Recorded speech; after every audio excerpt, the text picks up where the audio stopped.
Halo, Assalamualaikum warahmatullahi wabarakatuh. Selamat pagi teman-teman. Sebelumnya perkenalkan dulu, saya Cika Audika yang akan menemani seluruh teman-teman hingga penghujung acara nanti. Tentunya dalam acara CSR Online YOU dengan tema You Deserve Better. Nah, hari ini bakal seru banget karena akan ada beberapa narasumber yang bergabung dengan tema yang sangat menarik. Saya yakin teman-teman berkisah dan juga rekan-rekan media sudah paham betul kira-kira hari ini akan ada pembahasan menarik apa.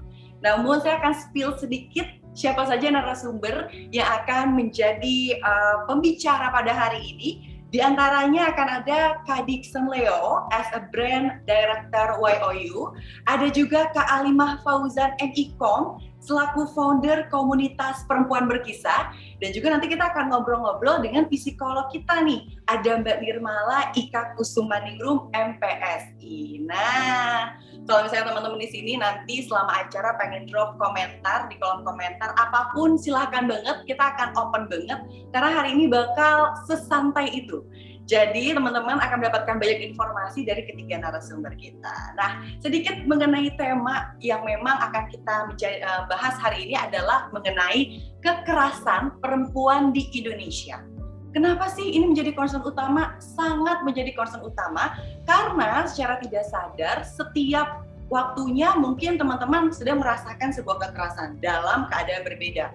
Entah apa sebutannya adalah catcalling atau juga bullying dan lain sebagainya. Namun kadang-kalanya ini dianggap remeh, tapi bisa menjadi berbekas bagi kita semua. Bagaimana kira-kira keseruan pembahasan kita hari ini? Tenang saja untuk memulai rangkaian acara yang luar biasa ini. Pertama-tama, izinkan saya untuk memanggil dan juga memperkenalkan salah satu narasumber kita, Kak Leo, as a Brand Director YOU. Silakan disapa Kak Leo, teman-teman. Oke, halo, selamat datang ya semuanya kepada anggota member komunitas perempuan berkisah dan rekan-rekan media yang hadir pada acara ini. Terima kasih lo sudah sempetin hadir di acara ini pada saat lagi pada puasa gitu. Terus aku juga mau berterima kasih juga kepada Mbak Alima, perempuan berkisah, lalu ada Mbak Ika juga, dan Mas Bima yang sudah hadir untuk mensupport acara ini juga. Nah, perkenalan lagi, saya Brand Director dari YOU, Dixon Leo. Di sini sih saya kepengen ngejelasin sedikit aja tentang brand kita itu seperti apa. Baru nanti aku akan jamin ke CSR ini tujuannya apa, dan nanti apa yang akan kita lakukan di CSR ini. Nah, kalau YOU ini, kita sih brand kecantikan sejak 2018. Kita menawarkan produk kecantikan variatif mulai dari makeup, skincare, dan kita sih memang menjunjung tinggi untuk tiga filosofi di brand kita, yaitu satu empowerment itu di mana semua orang itu berhak mendapatkan sesuatu yang baik juga. Nah, jadi apapun itu yang dilakukan oleh wanita itu harus menginspirasi sekitarnya. Lalu advance, kita menawarkan produk-produk berkualitas tinggi, lalu trendy yang pakai produk kita otomatis up to date gitu. Nah, kalau CSR sendiri yang kita lakukan hari ini sebenarnya ini program wajib kita. Program wajib kita yang memang kita lakukan setiap tahun, di mana memang kita memang menjunjung hari ini kita memang sekalian sama Kartini Day gitu. Empowering, di mana memang wanita itu kan sekarang kuat sekali ya. Setara juga sama teman-teman yang cowok juga gitu. Banyak kok figur-figur penting itu dari wanita-wanita penting seperti Bu Sri Mulyani, Bu Susi Pujiastuti kayak gitu. Nah, semoga sih semua teman-teman sih bisa jadi sosok inspiratif seperti itu gitu. Aku juga berterima kasih banget ya sama perempuan berkisah. Ini sekali lagi berterima kasih, benar-benar banyak terima kasih. Supportnya luar biasa sekali sampai event ini berjalan. Lalu kepada semua perempuan-perempuan di Indonesia ini support sama perempuan berkisah seluruh Indonesia ya, setahu aku. Betul. Dan itu sangat impresif sekali.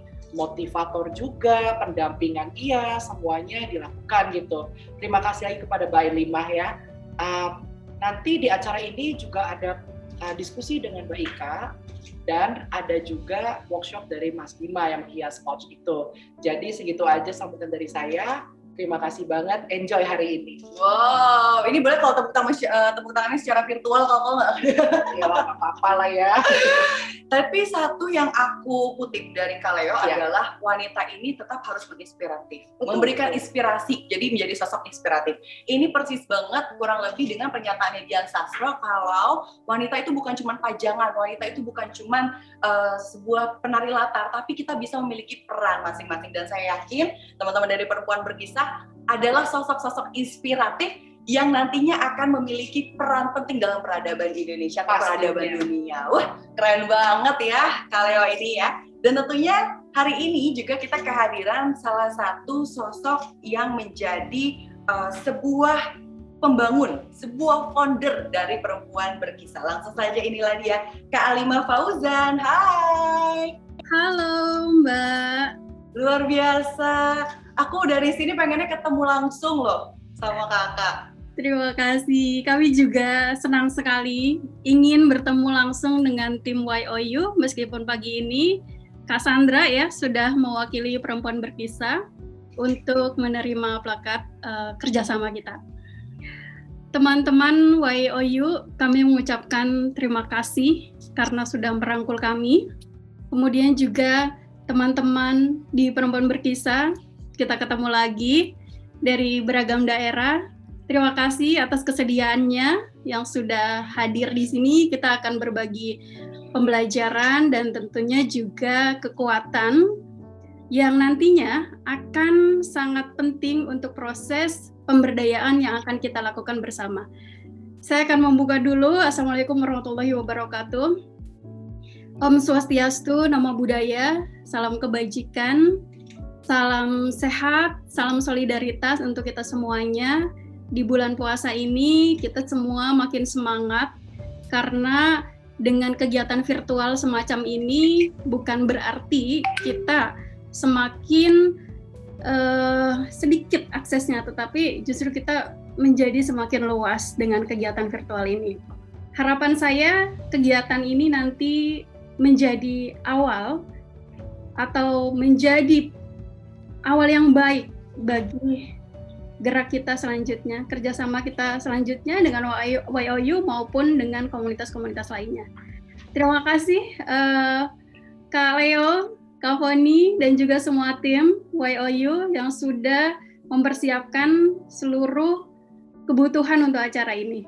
Dari saya, Assalamualaikum warahmatullahi wabarakatuh. Waalaikumsalam warahmatullahi wabarakatuh. Terima kasih banyak Kak Alima. Itulah tadi ya kalau kata Kak Alima, kita akan bergandengan tangan. Salah satunya adalah bentuk kegiatan ini untuk memotivasi teman-teman yang sedang bergabung dengan kita via online, tentunya di acara CSR You Deserve Better dari YOU. Nah, kita akan langsung memasuki inti acara di mana kita akan berdiskusi bersama ketiga narasumber kita yang memang diskusinya akan seputar mengenai kekerasan dan lain sebagainya kalau ya. Di mana di samping saya narasumber pertama adalah Kak Dixon Leo as a Brand Director YOU. Selain itu juga hadir tadi sudah memberikan sambutan sebagai founder komunitas Perempuan Berkisah ialah Kak Alimah Fauzan, dan juga telah hadir tengah-tengah kita. Saya mau sapa terlebih dahulu. Halo Kak Nirmala Kusumaningrum, Kak Ika. Halo. Halo Mbak Ika. Wah, apa kabar Kak Halo Ika? Mbak Alimah. Selamat pagi teman-teman komunitas Perempuan Berkisah. Selamat pagi. Wah, ini pembahasannya akan sangat mendalam karena memang secara tidak sadar banyak sekali hal-hal yang kita rasakan ternyata melecehkan, entah catcalling, entah memang bullying, body shaming, dan lain sebagainya. Namun pertama-tama aku mau tanya dulu nih untuk ketiga narasumber kita, ada Kak Leo, Kak Alimah, dan juga Kak Ika, mengenai fenomena yang tadi saya sebutkan. Ini boleh nggak dari masing-masing pembicara bisa memberikan case khususnya yang tadi sudah di-mention, yakni bully dan juga body shaming. Silahkan. Dari Kak Leo dulu, yang paling dekat. Kalau dari aku sih, mari kita tinggalkan bahasa formal ya. Kita langsung aja informal. Jadi gini, kalau kalau gini ya Cika ya, di zaman sekarang itu verbal abuse itu yang lagi bener-bener keterlaluan banget sih dan itu kena mental gitu. Nah apalagi kita pengguna sosial media dan beauty industry itu punya standar kecantikan sendiri. Dimana kan masing-masing orang itu kan pastinya ya punya dong karakter sendiri. Dia bisa make up atau berpenampilan sebagaimana yang dia mau begitu. Tapi orang-orang atau yang kita kenal dengan netizen itu benar-benar pedes banget kan. Entah itu di komen atau misalkan temennya sendiri kita baru ketemu udah merasa cantik dikatain, itu kan sebenarnya masuk ke verbal abuse. Dimana setelah kena bahasa yang gak enak itu, kayak misalkan, ih kok lo jadi kelihatan gendut sih kayak gini kayak gitu, itu tuh mereka akan jadi down gitu. Jadi sebenarnya itu sih yang perlu kita rangkul dan kita edukasi kepada netizen-netizen, khususnya para perempuan-perempuan di Indonesia agar lebih menghargai sesamanya gitu. Karena untuk cantik seperti itu tuh sebenarnya butuh effort loh. Dimana mereka itu benar-benar menghabiskan waktu berapa jam untuk di kaca gitu. Lalu takes time untuk milih baju yang mereka harus pakai gitu. Memang sih sebenarnya ada beberapa hal dan selain verbal abuse yang memang benar-benar terjadi di kehidupan sosial masyarakat ini gitu.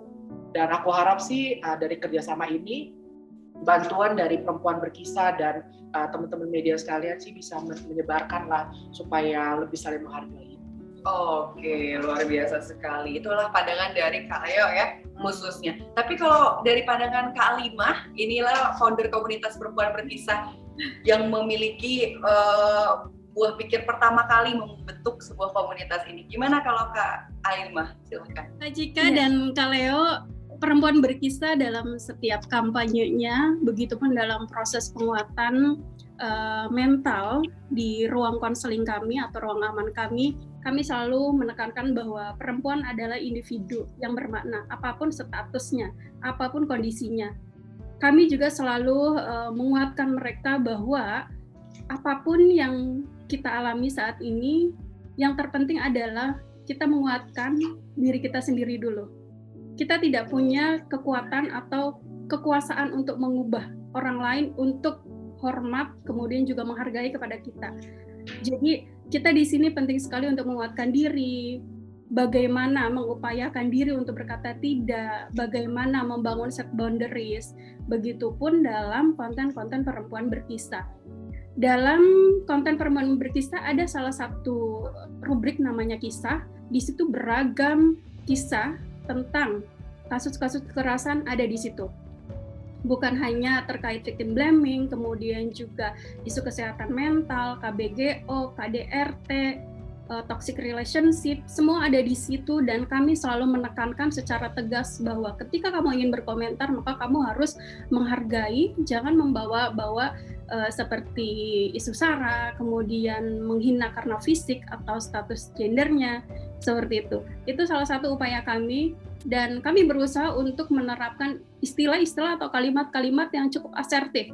Kalimat yang ketika kita benci orang tersebut bukan berarti kita harus mengungkapkan itu dengan istilah-istilah yang menyinggung.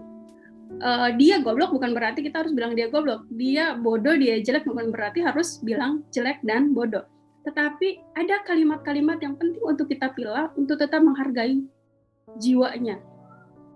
Ketika istilah sudah dilontarkan, mungkin itu keluar begitu saja, tapi ada yang membekas di jiwa kita, di mental kita, dan itu setiap orang rentannya itu berbeda, tingkat kerentanannya itu berbeda. Dan Perempuan Berkisah di situ hadir untuk menguatkan mereka, termasuk untuk secara tegas memberi aturan kepada siapapun yang berkomentar negatif dan menyakiti komentar-komentar lainnya.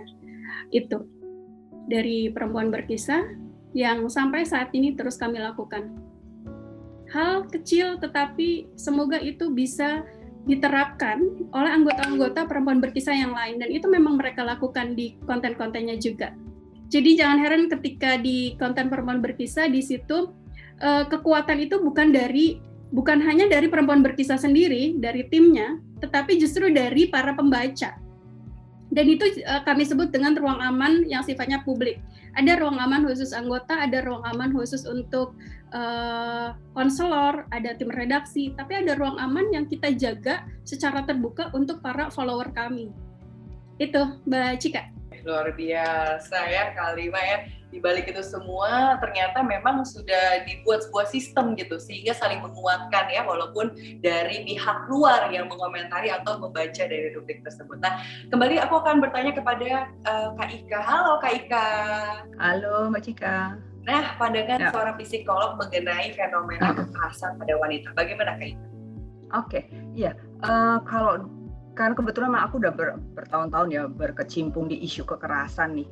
Jadi sebenarnya kalau kita ngomong secara psikologis tuh kompleks banget. Bagaimana kita bicara dari bagaimana seorang perempuan itu sudah dilahirkan di bumi ini gitu. Dan kemudian kalau kita mau bicara dalam konteks di Indonesia, kebetulan kan memang kita tinggal di negara yang memiliki budaya, culture, juga keyakinan agama, norma-norma nilainya yang memang cenderung membuat perempuan lebih rentan. Di mana posisi perempuan cenderung ditaruh itu di posisi kedua. Dan disitulah awalnya muncul kerentanan terhadap perempuan. Kalau orang suka komplain, emang yang mengalami kekerasan perempuan aja? Enggak, memang laki-laki pun juga bisa mengalami gitu ya.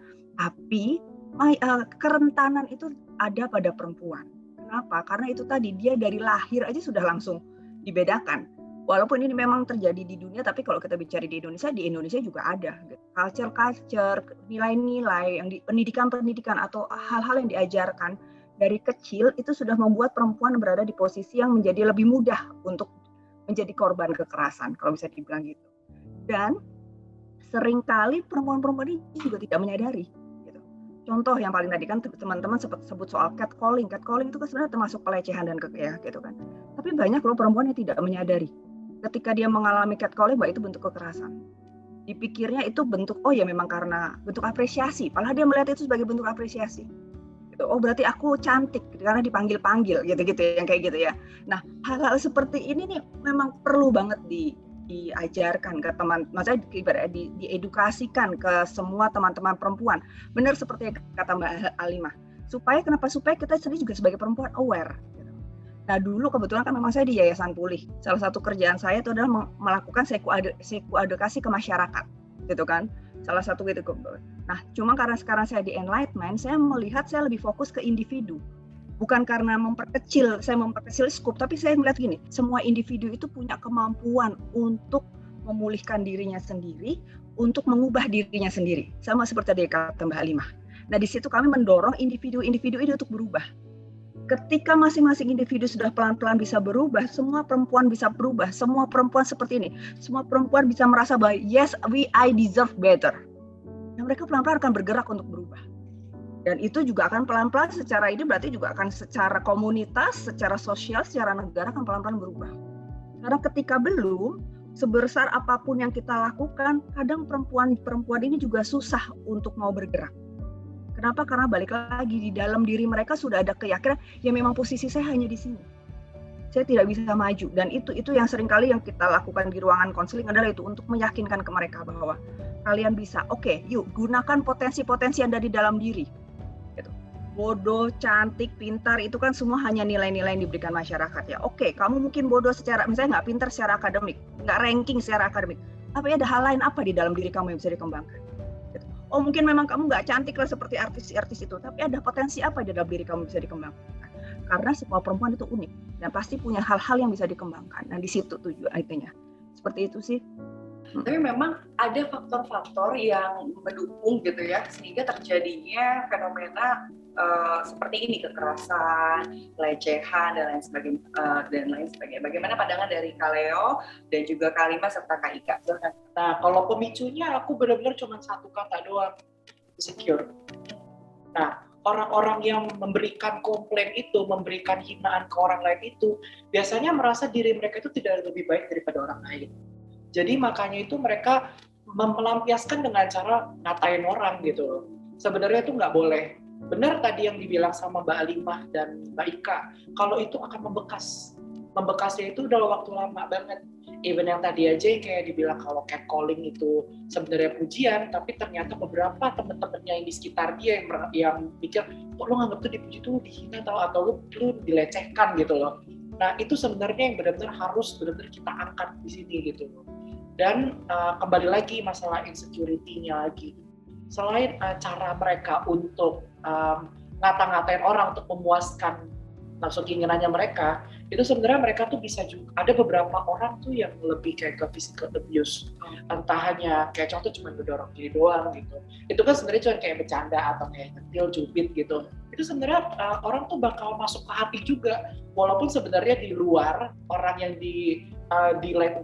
dilakukan kekerasan itu, mereka hanya biasa-biasa aja kayak bilang bercanda doang, tapi sebenarnya tuh mereka kepikiran, kok lu tiba-tiba nyebut gue kayak gitu. Ada apa gitu? Iya, kembali lagi sih yang kayak gitu sih. Oke, kalau pandangan dari Kak Alimah, biasanya faktor apa nih yang menyebabkan adanya kekerasan, pelecehan kepada wanita? Silahkan Kak. Oke, terima kasih Kak Cika. Saya menarik sekali tadi jawaban dari Kak Leo tentang insecurity seseorang, kemudian akhirnya dia memproyeksikan itu kepada orang lain. Ya, kami di Perempuan Berkisah merasakan hal yang sama, dan yang paling sering dan paling banyak ditemukan adalah faktor relasi kuasa. Faktor relasi kuasa dan juga lemahnya pemahaman tentang konsen atau persetujuan atau kesepakatan.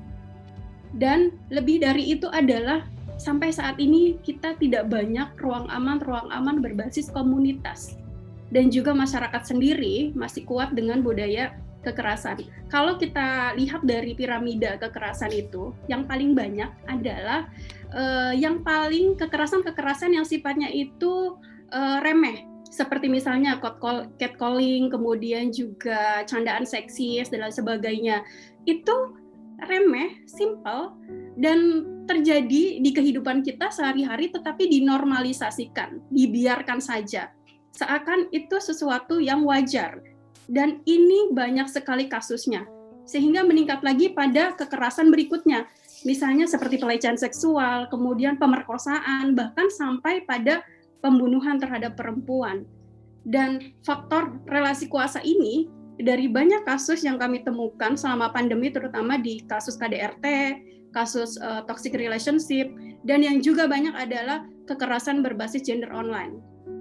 Nah, KBGO ini kan sebenarnya bukan hanya terjadi di dunia virtual, tetapi selama pandemi ketika ruang interaksi kita terbatas, pelecehan-pelecehan itu kemudian berpindah di ruang online atau ruang virtual.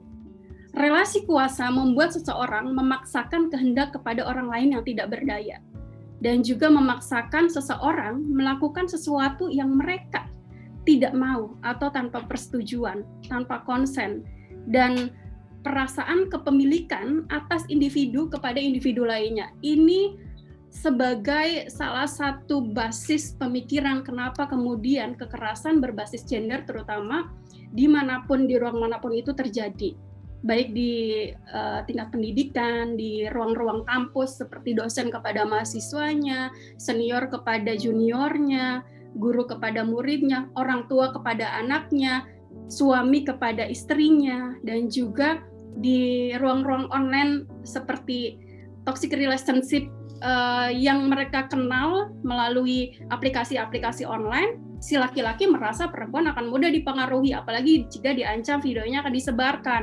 Mereka sudah dimanipulasi untuk misalnya membuka bajunya, membuat video seks dan lain sebagainya. Mereka tidak berpikir bahwa itu akan menyebar dan akan mengancam hidup mereka.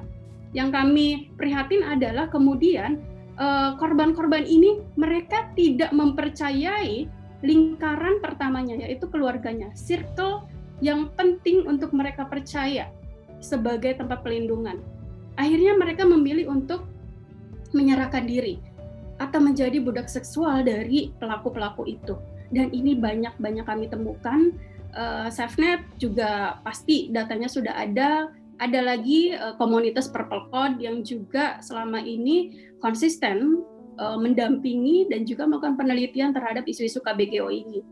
Dan relasi kuasa ini tidak hanya terbatas pada gender, tapi juga pada ekonomi, pendidikan, umur, status sosial. Mungkin kedepannya suatu saat YOU bisa mulai juga diskusi-diskusi tentang pentingnya konsen ini, Kak Leo. Karena nggak semua perempuan di Indonesia itu, dan juga masyarakat secara umum, paham apa itu konsen. Penting sekali persetujuan dalam proses aktivitas seksual, dalam hal apapun. termasuk perempuan berkisah dalam dalam menerima kisah pun mereka harus mengisi informed consent. Kami tidak akan menerima kisah yang itu bukan kisahnya dia. Kalau kamu ingin memberikan kisah tentang kisah orang lain, maka kamu harus mendapatkan konsen dari yang punya kisah itu atau yang mengalaminya langsung. Itu Kak Leo dan Kak Cika. Jadi relasi kuasa, konsen dan juga ruang aman itu penting sekali. Bagaimana kalau pandangan dari Kak Ika? Oke. Kalau dari aku secara psikologisnya aku bicaranya, sebenarnya gini, pada prinsipnya semua orang itu memiliki keinginan untuk merasa dianggap mampu dan merasa bisa dipercaya. Itu basicnya. Nah, cuman masalahnya seperti tadi yang Mbak Alimah bilang, selama dalam proses hidupnya dia, kita tuh belajar bahwa kita seringkali dianggap nggak mampu. Banyak hal selalu mengajarkan bahwa kita tuh nggak mampu. Nah, salah satu cara nunjukin mampu adalah dengan menggunakan power, relasi kuasa tadi, gitu. Dan apalagi kalau dalam konteks perempuan, dari dulu sudah diajarkan bahwa perempuan posisinya lebih rendah, posisi perempuan di layer kedua. So akhirnya ya, yang laki-laki ini udah tahu, oh kayak untuk menunjukkan power berarti aku harus menekan yang lebih rendah, gitu kan? Prinsipnya adalah gitu kan. So berarti laki-laki akan menekan perempuan, gitu, karena dia merasa posisi lebih rendah. Sama juga tadi orang tua akan menekan anak karena posisi orang tua lebih tinggi. Kita senior di kampus akan makan junior, itu yang terjadi. Dan makanya akhirnya secara itu kekerasan terus bergulir. Kenapa? Karena saya ingin, kalau Kak Leo bilangnya insecure gitu ya, kita sudah ada rasa insecure itu yang muncul karena itu tadi, kita ingin dianggap mampu, tapi nggak bisa gitu. Yang ada kan gitu, apalagi kita tuh sering banget kan melecehkan orang kayak tadi kan. Akhirnya orang ini struggle untuk gimana sih aku bisa dihargain gitu, gimana sih aku bisa dianggap mampu. Dan caranya itu akhirnya, karena dia taunya adalah itu dengan kekerasan. Apalagi benar fenomena sekarang, kalau teman-teman bilang, aku bahkan kemarin kayak baca, netizen kita dianggap orang yang termasuk katanya kategori netizen paling nggak sopan di dunia. Nah, kayak gitu-gitu, dari hal-hal yang mungkin kita lihat, kan cuma komen doang gitu ya, kan cuma doang kayak. Tapi masyarakat, orang-orang yang ada di dalamnya belajar bahwa kamu tuh boleh menghina orang lain, gitu. Kamu tuh boleh merendahkan orang lain yang posisinya lebih rendah. Dan that's why kekerasan terus berlangsung. Harus ada dari pihak, akhirnya memang mau nggak mau yang seperti tadi kata Mbak Halimah sebelumnya, mau nggak mau dari kita juga harus ada upaya untuk berani, untuk mengkat itu, untuk bilang aku udah nggak mau diginin, it's enough yang kayak gitu. Nah itu sih kalau fenomena itu munculnya tuh, kalau aku sih ngeliatnya gitu. Nah tadi aku tertarik dengan Mbak Halimah cerita bahwa banyak korban malah nggak berani cerita ke keluarganya sebagai circle terdekat. Nah kalau pengalamanku mendampingi korban-korban kekerasan, kenapa mereka nggak berani cerita ke keluarga ya? Salah satunya adalah karena keluarganya ada orang-orang awal yang mengajari secara tidak langsung kepada mereka bahwa dia memang tidak mampu, gitu loh. Kamu tidak mampu berdiri atas diri kamu sendiri gitu. Keluarga ini juga membuat mereka merasa tidak dipercaya secara tidak sadar gitu kan. Dan akhirnya makanya ketika terjadi sesuatu pada mereka nggak mau cerita sama keluarganya. Kenapa? Malah ribet, takut, nanti malah dipersalahkan, nanti malah dianggap aku yang memang yang gini. Misalnya contohnya gitu, saya cerita, tadi aku digodain orang di jalan, ya kamu sih pakai bajunya kayak gitu, misalnya kayak gitu. Ya kamu udah dibilang anak perempuan jangan pulang malam-malam gitu ya, ngapain sih anak perempuan masih keluyuran next misalnya, ya udah nggak usah cerita. Contoh itu kan contoh yang simpel, belum lagi yang besar, yang lebih kompleks ya, kekerasan yang lebih kompleks. Bahkan banyak pada kasus kekerasan dalam rumah tangga, ketika seorang perempuan bercerita ke keluarganya bahwa dia mengalami kekerasan, nanti keluarga yang akan bilang lagi, ya makanya jadi perempuan itu yang baik, yang soleh, nurut sama suami gitu kan ya, jangan yang bisa masak, yang apa yang kayak gitulah sebenarnya. Yang akhirnya membuat dia oke, saya nggak akan cerita gitu. Dan mulai kalau misalnya ada kayak misalnya teman-teman di komunitas mungkin punya ada teman-teman gitu ya, dalam berarti bisa berbagi di teman-teman di komunitas, itu akan membantu. Tapi masalahnya banyak perempuan-perempuan di luar sana yang nggak punya akses itu juga gitu. Jadi udah nggak bisa cerita keluarga, nggak bisa cerita ke teman juga gitu kan, nggak punya support system juga, dan ini akan membuat kekerasan makin terus berlangsung. Dan akhirnya dia memilih untuk ya sudahlah, saya terima aja lah, ya sudahlah saya ngalah, memang mungkin saya yang salah kayak gitu. Dan akhirnya itu terus bergulir. Dan secara nggak sadar mungkin nanti akhirnya perempuan ini akan menurunkan juga kepada misalnya dia punya keturunan, kepada anaknya nilai-nilai bahwa ya udahlah memang jadi perempuan tuh posisi kita di sini ngalah aja lah nak, terima aja lah nak, itu akan bergulir terus.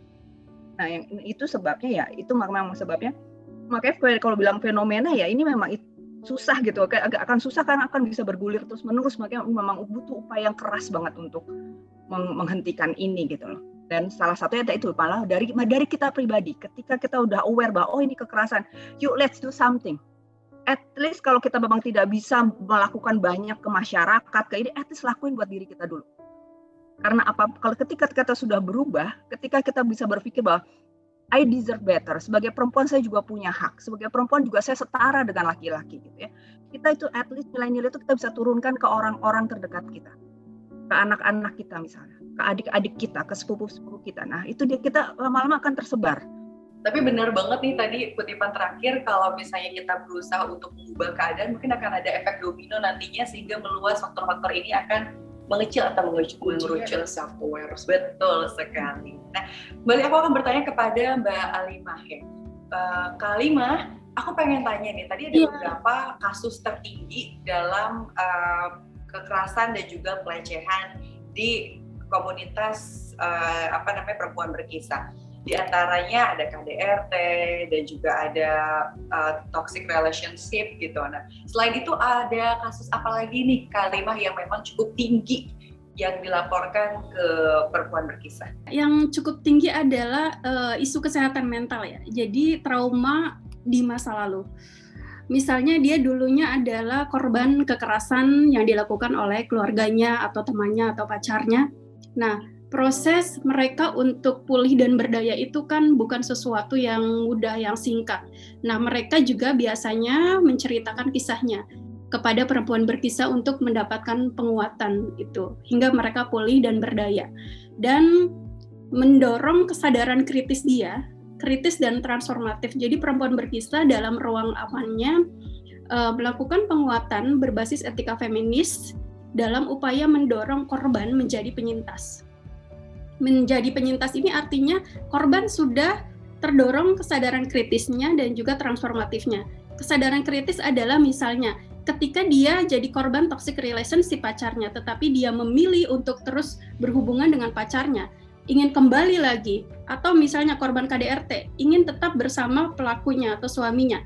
Itu yang kita sebut dia masih belum terdorong kesadaran kritisnya. Tetapi ketika kita ajak untuk sama-sama menganalisa tentang relasi kuasa, bahwa apa yang dilakukan suamimu, pacarmu itu adalah kekerasan loh. Jadi sekarang kamu bagaimana? Kamu apakah akan tetap memilih dengan kondisi seperti ini atau bagaimana?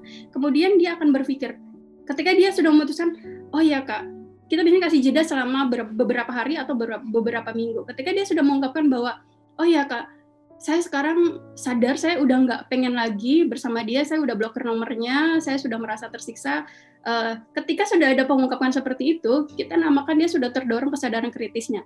Dan ketika dia kemudian bersama perempuan lain, menguatkan yang lain, ikut membantu membangun ruang aman, kemudian juga mengedukasi melalui kontennya, itu kita sebut dengan kesadaran transformatif.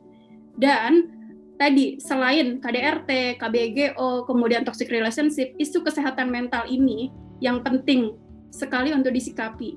Faktornya banyak, bukan hanya karena kekerasan di masa lalu, tetapi juga karena faktor bullying tadi. Ketika dia merasa, hidup saya kok begini-begini saja ya, itu juga dicurhatin.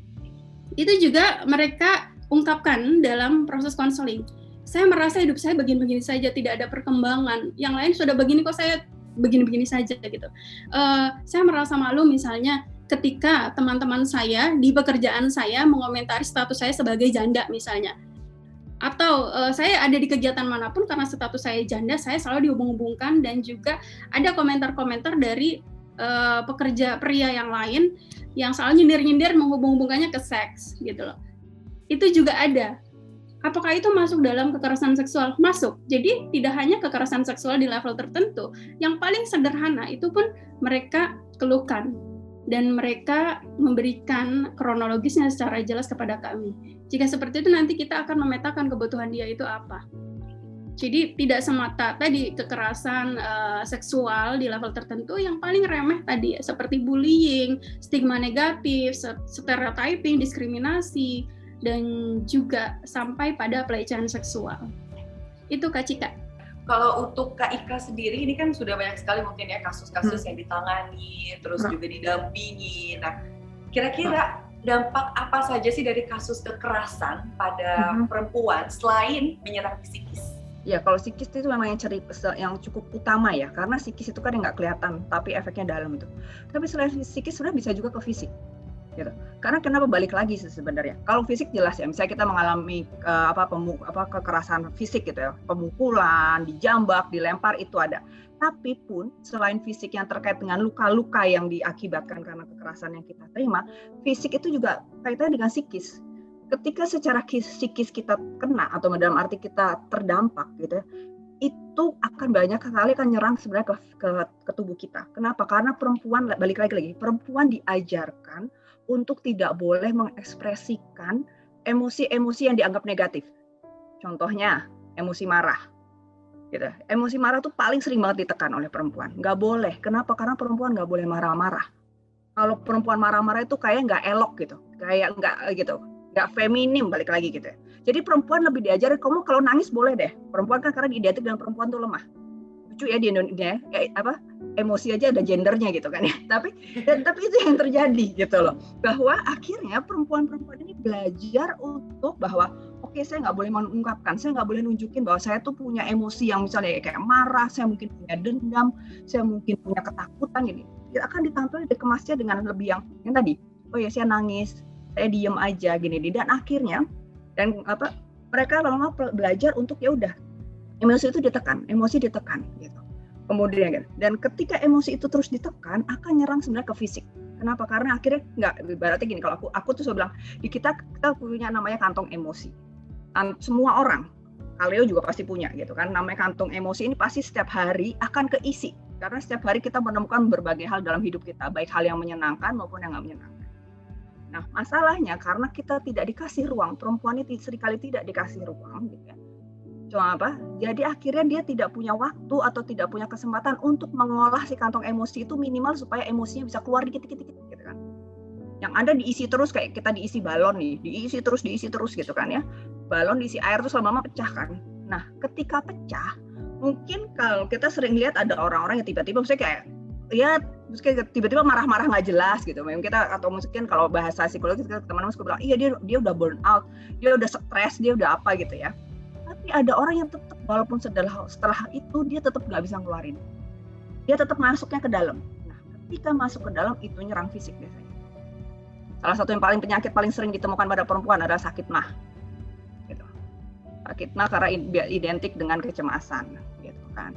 Cancer itu salah satu juga yang rentan ditemukan pada perempuan. Itu semua sebenarnya balik lagi. Kalau teman-teman sekarang periksa dokter pasti jawabannya itu jangan stres karena dokter-dokter pun sudah melihat psikis ini akan nyerang ke fisik, gitu kan. Dan kemudian ketika fisik psikis udah keserang pasti masalah-masalahnya juga muncul secara sosial, menarik diri dari pergaulan, gitu, atau performa kerja jadi menurun, gitu kan. Atau misalnya punya bisnis jadi kayak bisa dibilang, lo bisnis serius nggak sih, kok kayaknya ngaco mulu, bisa kayak gitu. Jadi itu pasti akan berdampak ke pertemanan, ke apapun gitu, sosial, emosi juga jelas pasti. Misalnya relasi dia dengan misalnya orang terdekat pun jadi akan kacau. Banyak korban-korban kekerasan. Kalau untuk orang-orang yang tidak memahami bahwa dia pernah mengalami kekerasan atau dia menjadi korban kekerasan, banyak orang yang malah akhirnya sebel sama dia. Karena dianggapnya dalam tanda kutip aneh, di dalam tanda kutip orang yang sulit gitu. Padahal itu karena itu dampak dari kekerasannya yang ketika tidak dikelola dengan baik jadi seperti itu. Dan itu balik lagi merugikan posisi dia sebagai perempuan sebenarnya. Yang membuat dia jadi tidak bisa berkembang kan di dalam masyarakat, di dalam itu dia menjadi makin terbatas akses dia untuk mendapatkan hal-hal yang mungkin orang lain bisa dapatkan dengan mudah. Gitu. Itulah kedua pandangan tadi. Tapi Mbak Ika, setelah tadi kita membahas mengenai dampaknya, kira-kira bagaimana untuk penyembuhannya? Apakah ada terapi khusus, konseling yang memang harus dilakukan untuk menyembuhkan dari dampak-dampak tersebut, atau bahkan sebelum dampak itu terjadi kalau bisa jangan sampai betul, benar. Nah, kalau aku memang karena aku biasa pegang yang memang sudah kekerasan, ya pasti kita melakukan sesi konseling dan terapi. Memang mau nggak mau kalau untuk kasus-kasus trauma memang ada proses terapi, gitu. Atau biasanya juga yang suka kami lakukan adalah kami sebenarnya memberikan tips-tips singkat yang kalau bahasa sekarang tuh orang bilangnya self care. Tapi self care yang kita tahu ya kan, kita tahu adalah itu ada arahannya untuk menuju proses healing. Jadi memang biasanya sih kita tetap akan guide di awal-awal sampai akhirnya mereka bisa melakukan itu sendiri. Kalau mau jujur, sebenarnya sebagian besar perempuan Indonesia pernah mengalami kekerasan ya kan, dalam berbagai macam bentuk gitu kan. Nah, at least kita aware dengan itu, dan kemudian kita akuin sejujur-jujurnya apa sih sebenarnya aku rasakan. Emosi apa yang aku rasakan. Dan kemudian juga termasuk mengakui kalau memang kita ternyata mungkin marah dengan pelakunya. Karena seringkali kadang yang membuat proses trauma ini makin dalam dan susah dipulihkan adalah ketika kita mendinai perasaan kita dan kemudian mendinai perasaan kita terhadap pelaku. Nah, balik lagi tadi karena norma kita seringkali nganggapnya ya udah memang saya yang salah, pelakunya nggak salah, gitu kan? Padahal enggak, gitu, nggak ada yang sebenarnya apapun alasannya kita tidak ada perempuan di dunia ini yang berhak dilecehkan gitu kan. Cuma kan karena tadi diajarkannya gitu kan ya. Jadi mau nggak mau dia membuat rasionalisasi bahwa oke, ini saya yang salah. Pertama, dua hal itu yang harus dilakukan dulu. Nah memang kadang kalau kita melakukan sendiri agak susah. Kenapa? Karena kadang akan men-trigger emosi-emosi yang bisa dibilang emosi-emosi misalnya kayak sedih, marah, yang akan mungkin jadi susah kontrol. Atau kadang seringkali karena saking ditekannya pengalaman itu dia sendiri sudah tidak ingat. Gitu. Aku punya klien yang benar-benar dia tidak ingat bahwa dia pernah mengalami pelecehan seksual. Jadi dia datang ke aku karena kondisinya dia ngerasa dia punya masalah dengan suaminya. Jadi relasi rumah tangga, gitu kan. And then dalam proses terapi gitu, dia bilang dia nggak tahu somehow dia tiba-tiba benci banget sama suaminya. Gitu, pokoknya bisa yang benci sebenci sampai pingin divorce gitu kan. Ya, cuma waktu itu dia datang untuk proses konseling karena satu sisi dia juga masih mencoba untuk bertahan, ini kenapa gitu kan. Ternyata dalam sesi terapi ditemukan bahwa dia pernah mengalami pelecehan seksual gitu loh. Dan dia tadi udah nggak ingat. Nah, cuma jadi suatu waktu suaminya itu ada dalam posisi yang sama persis dengan pelakunya. Suaminya tidak sengaja melakukan itu gitu loh. Jadi maksudnya kayak gitu. Jadi pokoknya dia lagi tidur terus suaminya agak di atas gitu kan, jadi gitu. Dan itu tiba-tiba memunculkan emosi gitu, memunculkan rasa marah gini dia nggak tahu gitu. Datangnya dari mana gitu. Nah, dalam proses terapi baru ditemukan ternyata dia pernah mengalami pelecehan seksual. Dan waktu itu karena posisinya angle-nya pas gitulah ya. Suaminya pas gitu, jadi dia mengasosiasikan dia marahnya sama suaminya. Karena kan tiba-tiba muncul rasa marah, jijik, enak gitu terhadap suaminya kan. Kayak gitu. That's why memang akan baik kalau memang bisa dibantu oleh untuk tenaga profesional karena untuk bantu menggali lebih lanjut. Tapi tetap teman-teman bisa melakukan sendiri di rumah kalau memang bisa. Karena balik lagi saya juga tahu nggak semua perempuan bisa mengakses layanan profesional. Karena apalagi di Indonesia tuh karena sangat luasnya banyak yang daerah-daerah yang tidak punya layanan tenaga psikologis kan gitu ataupun tenaga profesional yang lain. Jadi bisa juga melakukannya sendiri. Salah satunya itu tadi, rajin-rajinlah melakukan yang disebut self care. Self care itu ada sebenarnya sederhana. Salah satu self care sederhana yang bisa dilakukan perempuan, dan ini walaupun sederhana tapi susah, adalah ambil waktu satu hari minimal 15 menit atau 30 menit aja sehari hanya buat diri kita sendiri. Ini yang kadang perempuan juga susah. Balik lagi kenapa susah? Karena tanggung jawab perempuan gede. Nggak boleh nanti kalau anakku tinggal 15 menit gimana Mbak? Nanti dia jatuh. Nggak boleh Mbak, 15 menit kan lumayan bisa buat masak. Saya minimal kalau aku goreng telur jadi ceplok telur kayak gitu. Nggak boleh Mbak, 15 menit bisa lumayan buat nyapu ngepel misalnya gitu. Nah, karena perempuan kebanyakan tugas sekarang bahkan untuk ngambil break 15 menit aja nggak bisa. Tapi at least ya lakuin ya setiap hari teman-teman. Kalau bisa lakuin 15, kalau syukur-syukur bisa 30 menit. 30 menit dalam satu hari hanya untuk diri kalian sendiri. Ngelakuin yang kalian suka. Mau ngapain? Mau baca buku kek? Mau masak yang suka ya. Jangan masak karena harus masak buat keluarga gitu kan. Mau meditasi gitu kan. Mau yoga, mau olahraga. Cari olahraga yang misalnya high impact yang jadi cuma sekedar 15 menit, 30 menit berasa gitu kan. Gitu. Lakukan sesuatu yang buat diri kalian. Bahkan sekedar aku mau goler-goleran aja di kamar nggak diganggu, lakuin. Gitu. Karena itu pelan-pelan akan membantu kalian bahwa kalian bisa mulai merasa bahwa saya punya kontrol terhadap diri saya sendiri. Cara healing masing-masing orang. Iya. Dan pelan-pelan kerasa bahwa saya punya kontrol terhadap diri saya sendiri, itu akan pelan-pelan membantu proses kita untuk mulai healing. Dalam arti karena selama ini kan yang disimpan adalah rasa saya tidak berdaya. Sebagai korban saya tidak berdaya. Saya gitu. Seperti itu kurang lebihnya. Ada beberapa cara ya, diantaranya yang paling bisa kita lakukan adalah self care. Tadi kalau kata Kak Leo adalah healing time gitu kan. Tapi Me kalau time lah. Me kalau mau time. Ya, me time. Ya, benar bahasa Kalau sekarang me kadang-kadang time gitu ya. iya, kadang-kadang orang emang bisa ya me time, bisa banget sendirian jalan-jalan ya. Betul. Tapi jikalau memang ditemukan kasus yang sudah terlalu dalam, silakan konsultasikan dengan pihak ahli gitu. Biasanya di psikolog. Nah, kalau kita tahu kalau misalnya ini salah satu bentuk wadah yang diberikan oleh YOU untuk kontribusi kepedulian terhadap perempuan Indonesia. Nah, tentunya kira-kira langkah atau kegiatan apa ke depannya akan terus dilakukan seperti ini, dan ada beberapa informasi yang memang banyak sekali tersebar di media sosial, di web dan lain sebagainya juga ya Kak Leo ya. Gimana sih dari pihak brand, dari pihak media untuk memilih-milih informasi yang nantinya teman-teman di sini juga ngerti ini informasi yang valid ditemukannya seperti apa dan bagaimana? Kalau dari aku pribadi sih jawabannya sih sebenarnya diplomatis ya. Jadi kita sebenarnya as receiver, orang-orang yang menerima informasi, kita harus pintar dalam hal membaca sana sini gitu loh. Mencari tahu kebenaran itu nggak harus kita hanya baca dari satu file aja atau kita baca dari satu media. Kita bisa kok explore banyak hal, kita bisa tanya dari teman terdekat kita juga, terus memikirkan logikanya juga. Jadi sebenarnya tuh banyak yang bisa kita lakukan gitu. Tapi sih sebenarnya kalau dari segi bagaimana cara memilah informasi, ini sih sebenarnya bukan expertise aku sih, bukan ranahnya aku gitu. Nah, jadi aku sih kepengen mau ngundang temen aku nih, kebetulan dia adalah social activist, feminis juga. Waduh, terus siapa nih? dia juga sama nih, Chief Editor dari Kumparan Women, Mbak Fitria. Mbak Fitria udah nyambung sama kita belum? Hai Mbak Fitria. Halo, hai Kak Leo. Halo Kabar Cika. ini cantik sekali. Terima kasih, semuanya segar hari ini. Iya nih, seger Sesinya cuy, kan udah buka puasa, tadi kan udah sahur semua, sekarang iya. semangat dong ya kan. Segar udah pakai YOU juga. Iya, Bersiap. Aku nggak promosi loh Mbak, makasih loh dipromosiin.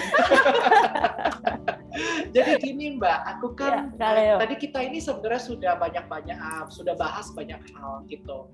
Nah kita itu kepengen tanya nih, tadi itu kita bicara soal fenomena kekerasan fisik dan verbal. Nah kalau dari Mbak nih, as a personal dan as a media, itu lihat fenomena seperti itu seperti apa Mbak? Oke. Ada masukan atau insight yang mau kamu kasih nggak gitu? Oke, thank you banget Kak Leo dan Cika dan juga YOU untuk sesi pagi ini yang sangat inspiring, sangat full banget ya. Udah dari Mbak Alimah, dari Mbak Ika, semuanya saya benar-benar dari tadi itu nyimak semuanya, semua penjelasannya keren banget. Tapi memang kalau dari dari kita media pastinya melihat fenomena kekerasan, baik itu kekerasan fisik atau psikis itu menjadi sebuah PR yang nggak henti-hentinya ya, dari dulu sampai sekarang terus bergulir dan bahkan terus meningkat ya, walaupun misalnya pada catatan tahunannya Komnas Perempuan tahun 2021 ini ada penurunan angka. Tapi sebenarnya angka itu turun bukan karena memang tindakannya menurun, tapi karena kurangnya pihak-pihak yang melaporkan kekerasan tersebut. Jadi itu menjadi sebuah concern tersendiri karena kita dalam masa pandemi ya. Dan tadi Mbak Alimah juga sudah bilang mengenai KBGO, itu juga sebuah fenomena yang mencuat ya, dan terutama selama masa pandemi ini karena kita banyak berkegiatan online gitu, dan termasuk juga misalnya kencan online pun dilakukan oleh teman-teman perempuan, dan itu menjadi sebuah ranah terjadinya kekerasan gender berbasis online gitu kan. Nah dari kita tentunya ini sebuah perhatian sendiri sebagai media perempuan ya di Kumparan dan Kumparan Women, dan kita selalu berusaha mengadres isu tersebut dalam konten-konten kita, baik konten maupun program-program dan activation gitu kali ya. Dan ini buat kita menjadi sebuah apresiasi juga bahwa YOU mengadakan kegiatan CSR ini, You Deserve Better, dan aku setuju sekali bahwa setiap perempuan itu deserve better, dan bahkan gak hanya better tapi the best gitu. Dan di Kumparan aku juga punya hashtag untuk mendukung perempuan untuk bisa menjadi versi terbaik diri kita sendiri. Jadi nggak versi terbaik diri orang lain atau society, tapi kita sendiri punya hak untuk menentukan kita mau seperti apa gitu kira-kira kalau dari pandangan aku, Kak Leo. Nah, ini sebenarnya ada 2 pertanyaan lagi nih Mbak ya, tapi kita cepat aja ya. Oke. Tadi itu kita sempat bicara, tadi Mbak Alimah itu sempat bicara soal yang namanya wadah diskusi atau wadah aman gitu. Apakah di Kumparan Women pun juga ada hal yang sama?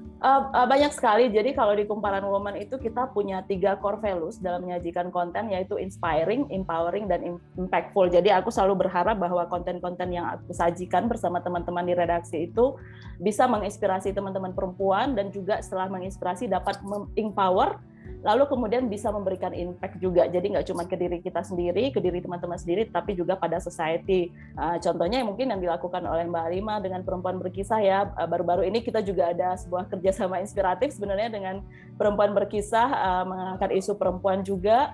Kemudian itu banyak sekali program yang kita lakukan sebenarnya, Kaleo, itu activation dalam video, dan baru-baru ini aku juga baru ngadain acara Women's Week untuk merayakan Hari Kartini dan International Women's Day. Jadi kita mengangkat tema yang sebenarnya mirip dengan yang kita angkat hari ini, karena pada dasarnya betul sekali kekerasan terhadap perempuan, isu kesehatan mental, kemudian bagaimana perempuan itu bisa berusaha jadi lebih baik lagi, itu menjadi sebuah concern kita dan fokus bagi perempuan Indonesia saat ini. Jadi nanti teman-teman komunitas Perempuan Berkisah juga bisa melihat sih dari konten-konten di Kumparan Women, apa sih konten yang bisa membantu teman-teman untuk bisa merasa lebih empower lagi gitu, Kaleo.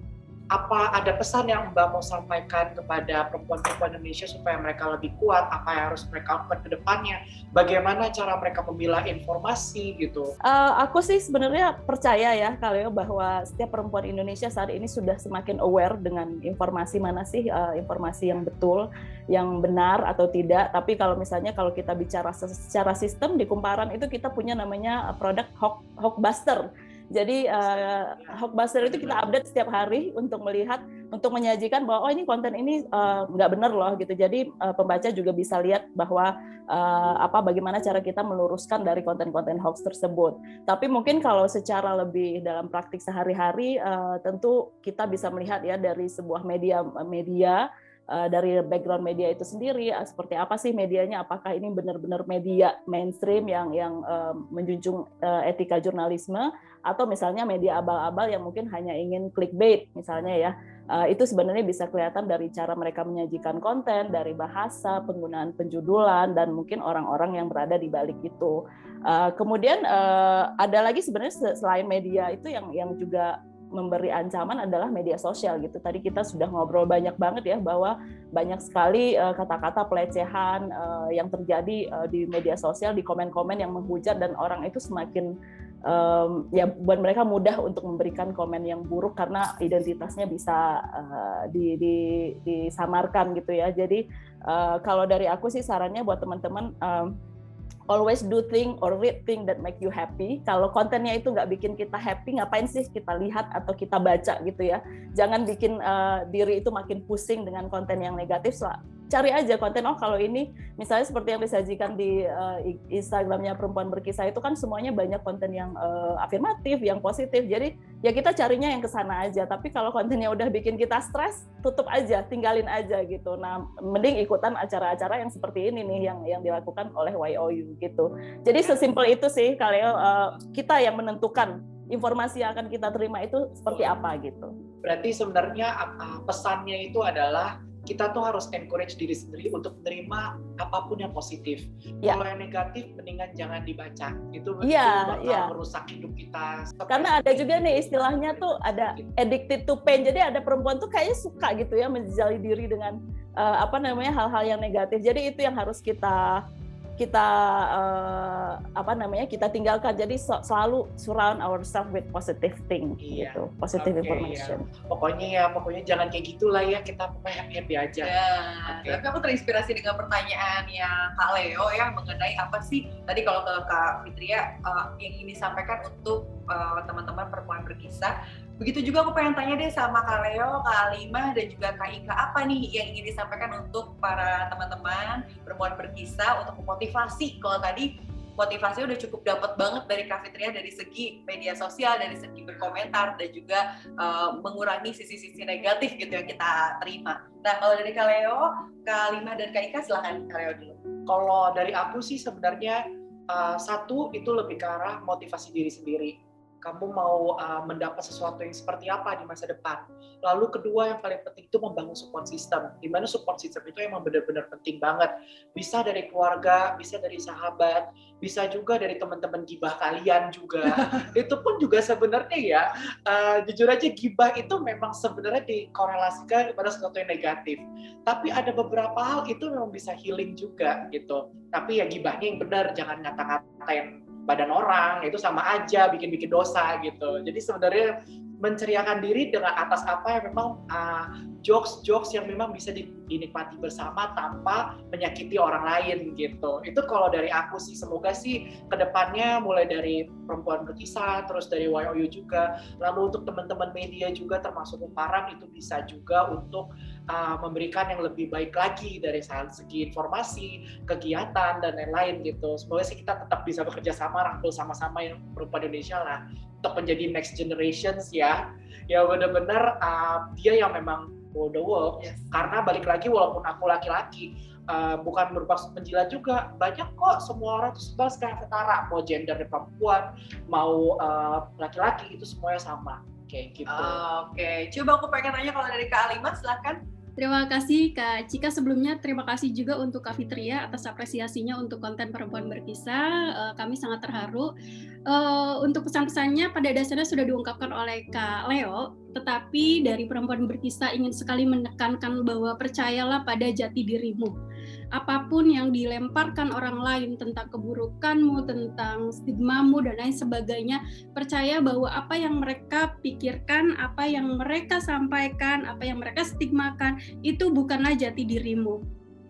Itu adalah masalah mereka, bukan masalahmu. Dan tetap bergandeng tangan untuk bersama-sama melawan, menghadapi patriarki yang begitu besar, yang begitu kuat di sekitar kita. Terima kasih. Wow, luar biasa. Terakhir dari Kak Ika, silakan. Tadi sebenarnya sudah disampaikan, menekankan lagi ke teman-teman bahwa teman-teman semua, khususnya teman-teman perempuan, munculkanlah perasaan bahwa kalian itu mampu. Munculkan dari lakukan hal sederhana, lakukan misalnya kalau nggak bisa itu lakukan dari hal yang sederhana aja, yang kalian bisa kontrol, yang kalian bisa lakuin. Nanti pelan-pelan gitu, ketika perasaan bahwa kalian mampu, kemudian perasaan bahwa kalian dicintai tidak harus selalu oleh orang lain. Ini klise ya, tapi orang yang paling bisa mencintai diri kita adalah cuma diri kita sendiri. Begitu juga sebaliknya, orang yang paling jahat sama diri kita sebenarnya adalah diri kita sendiri. So kita gitu. Jadi mulai pelan-pelan tumbuhkan rasa bahwa saya dicintai. Tadi you deserve better. Itu harus diingat terus gitu kan. Bahwa munculkan lagi kayak berasa, aduh aku jelek ya, aduh aku udah gak berharga ya. Oke, do something, cari sesuatu yang membuat kita merasa oke, aku layak, aku deserve, aku bisa dicintai. Nah, lakukan. Jangan mencari cinta itu dari orang lain saja, dari diri sendiri. Gitu. Lakukan dari sendiri. Tadi 15 menit aja, mulai deh sekarang rutinin 15 menit aja sehari. Cari waktu buat diri kalian sendiri. Kayak gitu ya. Yang lainnya seperti yang kata-kata Kak Leo, Mbak Fitri, Mbak Alima, semuanya itu diikutin juga. Itu the best lah.